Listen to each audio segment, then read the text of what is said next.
Del sufrimiento a la paz, del padre Ignacio Larrañaga, capítulo 2, 6.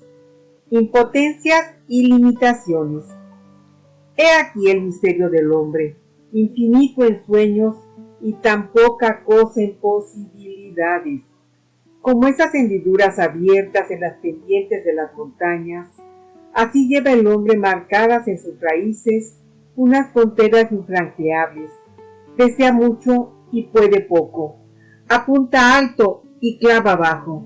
Hace lo que no le gusta y no puede hacer lo que le gustaría. Intenta ser humilde y no puede. Se esfuerza por agradar a todos y no lo consigue. Se propone metas concretas y frecuentemente se queda a medio camino. Brega por trasponer sus propias fronteras, suavizar los rasgos negativos de su personalidad, pero ciertos condicionamientos que le vienen desde los senos más profundos de su ser se le cruzan en el camino. ¿Cuántas veces lucha por extirpar sus rencores, soslayar sus envidias, calmar sus tensiones y proceder siempre con paciencia y bondad? Pero no se sabe qué demonios interiores interceptan sus esfuerzos y lo dejan maniatado. Originalmente, el hombre es contingencia, precariedad, limitación e impotencia. He aquí el hontanar más profundo del sufrimiento del hombre, sus propias fronteras. Ya desde su primera infancia, el ser humano se ciñe con el complejo de la omnipotencia. El niño vive la impresión de que el mundo entero gira en torno a él, y respirando vapores narcisistas mitifica cuanto le rodea. Sus padres tienen belleza y poder. Su hogar es el más importante del vecindario, y en medio de tanta maravilla, él, por supuesto, es una perla preciosa.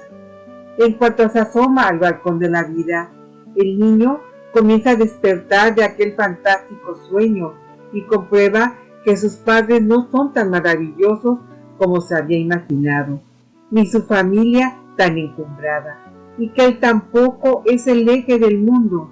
Es un despertar amargo ciertamente, pero es también el primer paso hacia la salvación. El gran desatino, el error fundamental del hombre, consiste en querer permanecer encerrado como en un tibio seno materno, en el limbo de los sueños y las ficciones.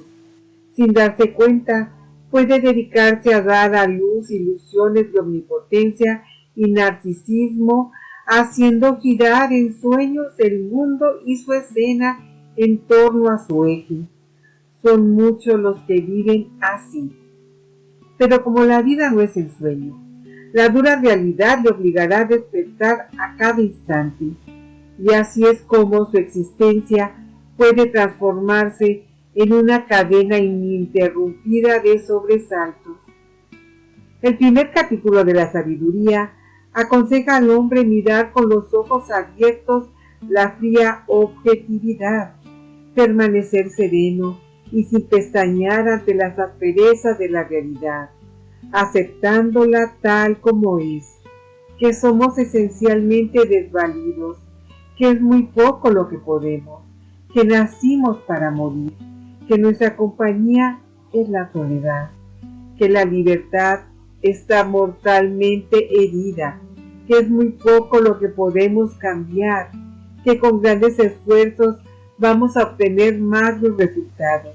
Pero en lugar de mirar fríamente la cosa y aceptarla serenamente, el hombre puede sentirse también tentado a apartar la vista o esconder la cabeza bajo el ala como el avestruz, a cubrirse de falsos rostros y atavíos ajenos, o simplemente buscar vías derivadas y salidas evasivas, vana ilusión. Tarde o temprano, las falsas seguridades se las llevará el viento, los maquillajes se desteñirán bien pronto, y el hombre se encontrará de nuevo desnudo y desvalido frente a la realidad fría y hostil. Es inútil. No hay retirada posible. Hay que comenzar por enfrentar la cosa y aceptarla sin turbarse. El instinto primario del corazón humano es agradar a todos. ¿Se consigue este deseo? Rara vez. Todos los hombres desean y se esfuerzan por triunfar en los negocios, por ser felices en su matrimonio y su vida familiar. Hacen verdaderas proezas por dar alcance a estos ideales. Pero pasan los años, ¿y cuántos son los que pueden cantar victoria?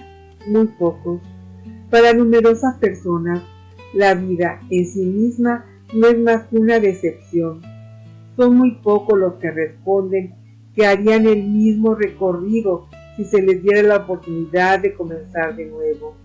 Muchos han podido alcanzar éxitos parciales en objetivos secundarios, pero sienten que no han acertado en lo fundamental, aunque se esfuerzan por ocultarse a sí mismos esta decepción o por equilibrar la balanza con pequeñas compensaciones y evasiones diversas.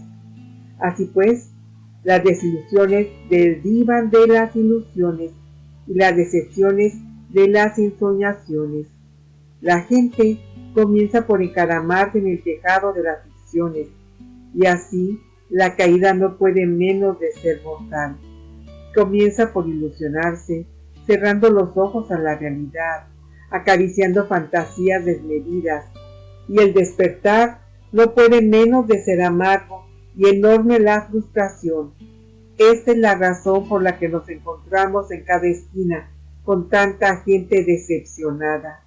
La vida del hombre sabio deberá ser una eterna Pascua o un constante paso de los sueños a la realidad, de las fantasías a la objetividad.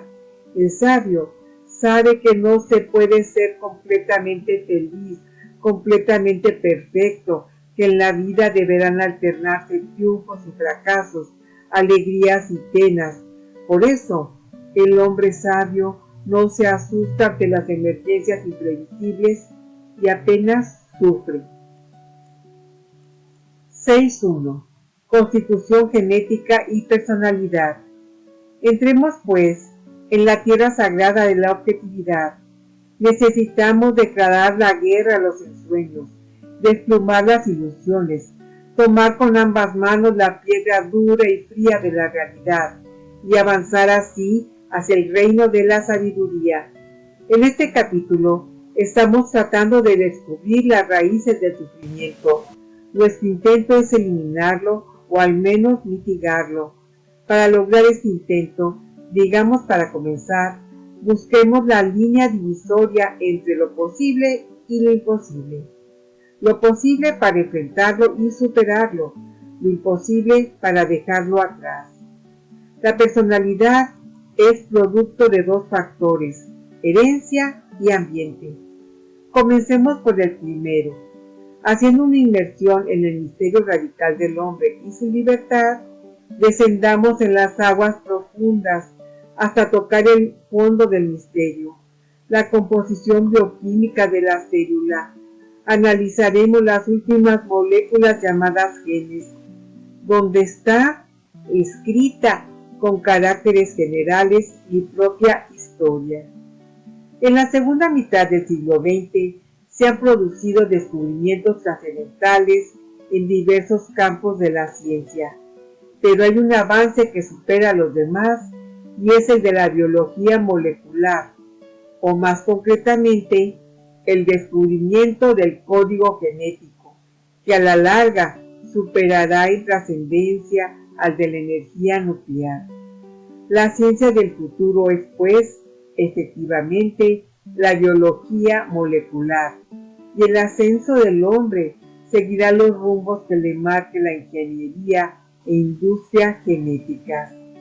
Hace más de un siglo, experimentos hechos con guisantes por Gregor Mendel lo llevaron a establecer una primera regla genética, por la que atribuye a ambos progenitores igual participación en la determinación de los rasgos hereditarios.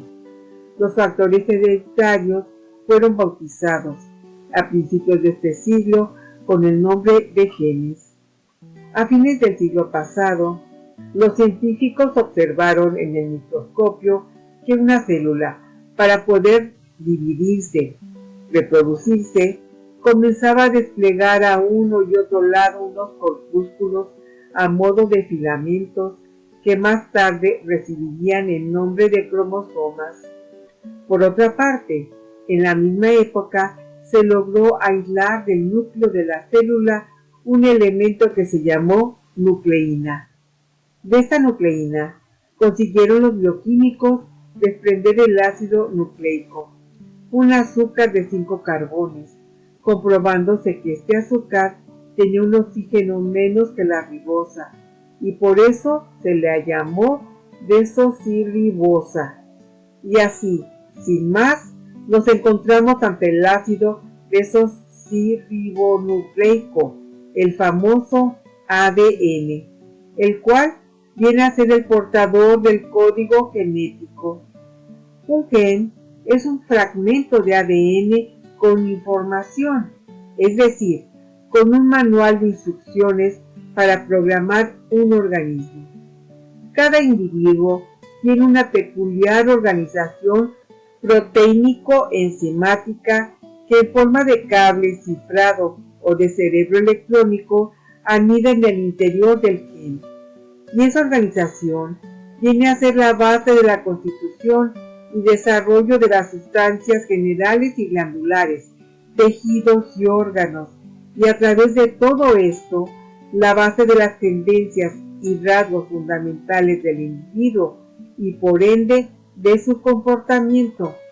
En suma, cada uno de los genes están, según se cree, en un orden estable y constante a lo largo de cada cromosoma, desencadenando procesos enzimáticos que conducen a la aparición de los caracteres hereditarios.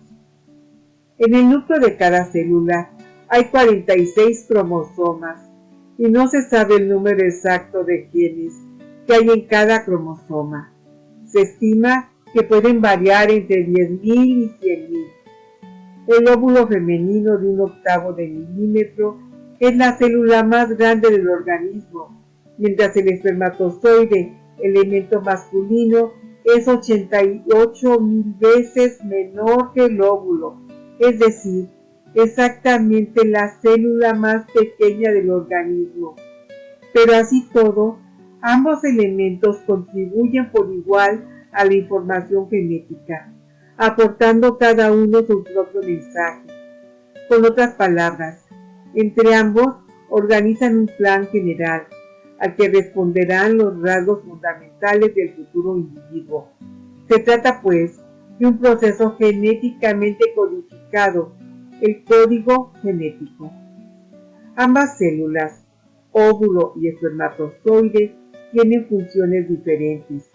La función única del espermatozoide es llevar al óvulo y entregar su programa para la organización del nuevo individuo, mientras que el óvulo aporta los elementos nutritivos a modo de materia prima para producir nuevas células para el futuro organismo.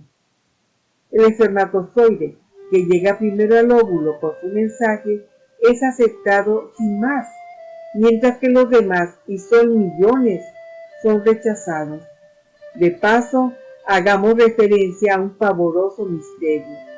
Si cada uno de los millones de espermatozoides tiene un programa original, como así es, en el mismo acto en el que fui concebido, yo pude haber resultado, de acuerdo con el espermatozoide que hubiera llegado primero al óvulo, de millones de formas diferentes. Hubiera podido tener millones de personalidades diferentes, de la misma manera que los hermanos son a veces tan diferentes entre sí, a pesar de tener los mismos códigos paternos.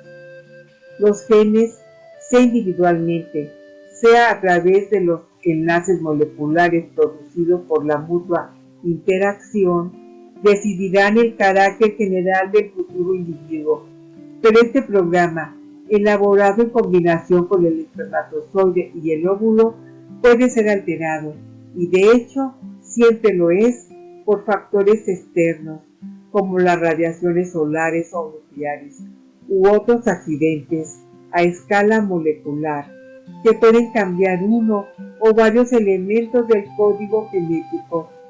Así pues, el programa original genético puede tener variantes, y estas variantes pueden tornarse en factores preponderantes, es decir, pueden ejercer una función primordial en la organización del futuro individuo. De nuevo asoma a nuestros ojos el insondable misterio. En el mismo momento en que fui concebido, yo pude haber tenido, a causa de las combinaciones internas y las influencias externas, millones de personalidades distintas de la que tengo. La diversidad de formas, color y comportamiento de los individuos es, pues, el resultado de los múltiples acoplamientos de los genes.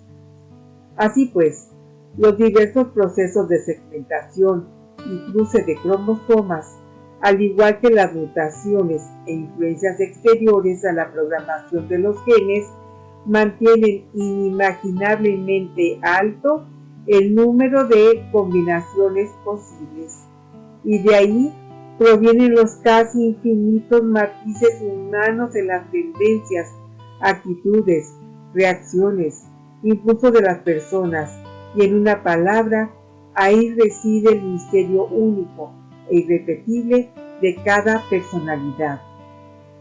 Numerosos estudios señalan la relación de un gen con fases y aspectos del comportamiento sexual. Por ejemplo, en los animales inferiores y superiores, se ha demostrado que determinados genes, según sus combinaciones, originan y explican en gran parte los innumerables matices del modo de ser y el comportamiento de una persona, la creatividad, la afectividad, la intrepidez, la inhibición, el color de la piel, los ojos y el cabello, la altura o la obesidad, la reactividad emotiva, la actividad locomotora, la capacidad intelectual, dificultades o facilidades de adaptación, los impulsos sexuales, las tendencias depresivas, la capacidad de lucha, las reacciones primarias y secundarias. En las anomalías también es considerable el peso de la herencia. Se sabe, por ejemplo, que las alteraciones del metabolismo de la fenilanina deterioran el tejido nervioso y rebajan dramáticamente la capacidad intelectual. Otros trastornos como la parálisis, desarreglos neuróticos o la demencia progresiva están relacionados con ciertos genes dominantes. Está demostrado que las mujeres que carecen del cromosoma X tienen trastornos en el desarrollo sexual y notables deficiencias en la inteligencia perceptiva y espacial. Los experimentos que siguen realizándose en numerosos laboratorios del mundo están confirmando que los principales rasgos de la personalidad, como la inteligencia, las actitudes, la emotividad, la extroversión y tal vez las grandes psicosis, están ligadas a una combinación de genes.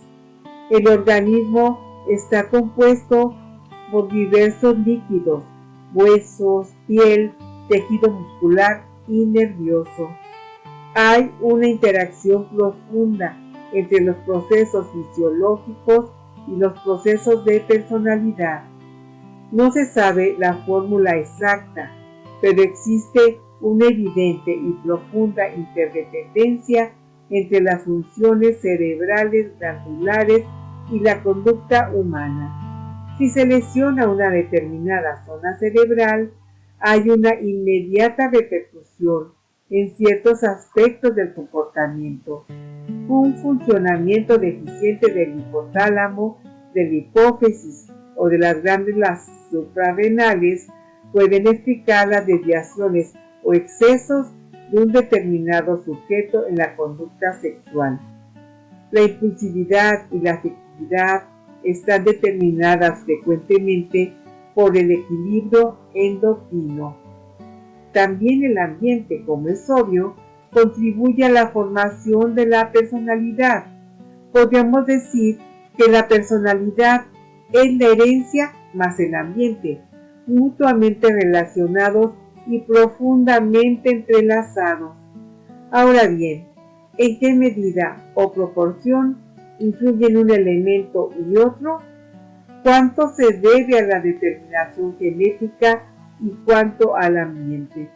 Estamos en condiciones de afirmar que, grosso modo, la estructura cerebral y glandular contribuyen al temperamento y el ambiente a los hábitos. Mentalidad. Pero no es posible una cuantificación y se pueden establecer leyes de proporcionalidad. La inteligencia, factor importante de la personalidad, está relacionada con el sistema nervioso central y con el sistema neuroglandular, y ambos sistemas, por otra parte, influyen decisivamente en el temperamento que constituye la base de la personalidad.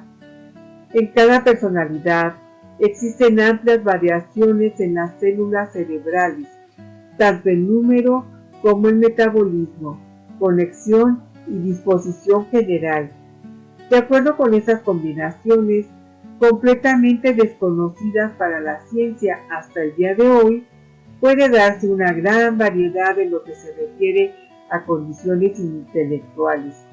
Un sujeto es dueño de una poderosa inteligencia lógica, pero tiene mala memoria, y con su inteligencia lógica es una lumbrera para las ciencias exactas y una nulidad para la filosofía.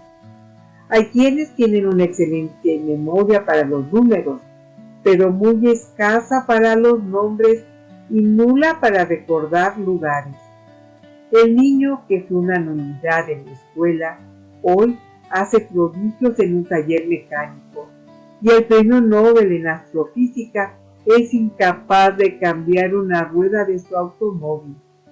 Personas que hasta los 15 años ocupaban los últimos lugares en el aula despiertan tardíamente y acaban brillando como astros en la universidad.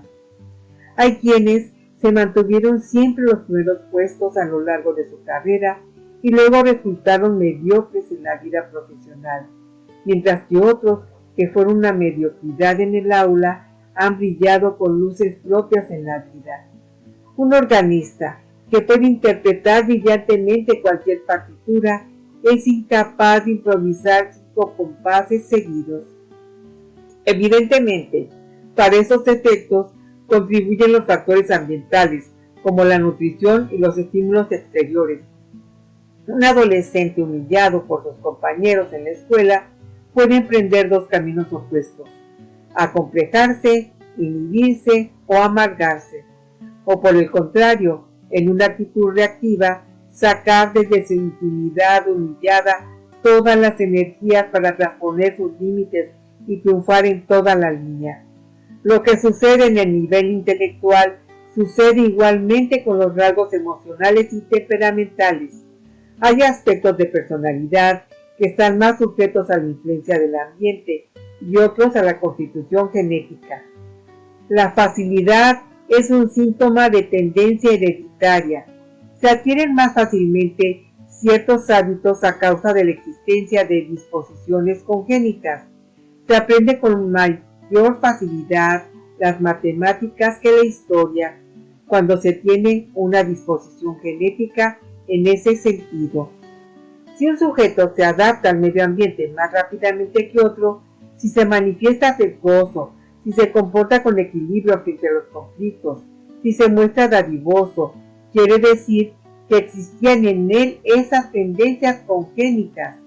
En términos generales, podríamos establecer las siguientes reglas orientadoras. Las disposiciones básicas se heredan. El ambiente determina qué disposiciones van a desarrollarse y en qué medida. Las disposiciones básicas pueden ser modificadas por el ambiente. La cuantía del influjo del ambiente depende del grado o intensidad de los rasgos. Un individuo puede ser reservado y retraído por temperamento, pero en otros casos el retraimiento puede ser efecto de escarmiento en la propia vida. Una familia con idénticos progenitores y un mismo ambiente Genera personalidades tan diferentes que a veces los hermanos no se parecen para nada unos a otros en ningún sentido. En general, en cada grupo familiar se dan elementos comunes. Físicamente, todos los hermanos son parecidos. Se da bastante semejanza en cuanto a inteligencia y tiempos de reacción, primarios, secundarios. La semejanza se va desdibujando en lo que se refiere a estructuras temperamentales, sensibilidad, estados de ánimo y propensión neurótica. Finalmente, el parecido se esfuma casi por completo en lo referente a opiniones, escala de valores, creencias religiosas, áreas de interés.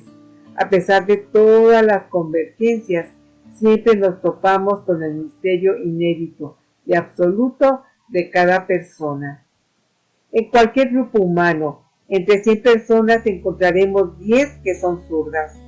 Desde los primeros años, el zurdo recibe una fuerte presión del ambiente social que le rodea para utilizar la mano derecha, pero no puede hacerlo, lo que quiere decir que dispone de una estructura cerebral que le impele a utilizar la mano izquierda. De manera análoga, el ambiente cultural presiona al ciudadano para no atentar contra su vida o la de los demás, a moderar los impulsos sexuales o las inclinaciones alcohólicas, a respetar la propiedad privada, etc. No solo está amenazado por la presión social, sino también por las leyes penales. Pues bien, si a pesar de todo hay personas que cometen infracciones en esos campos, quiere decir que su comportamiento delictivo responde a una fuerte inclinación congénita y que su libertad está limitada en ese ámbito. ¿Hasta qué punto, por ejemplo, un cleptómano es libre para no robar? Laura Aguilar, leyendo libros para ti. Si te ha gustado este video, da like, comparte, comenta, suscríbete a mi canal y da clic en la campanita para recibir nuevos videos. Paz y bien.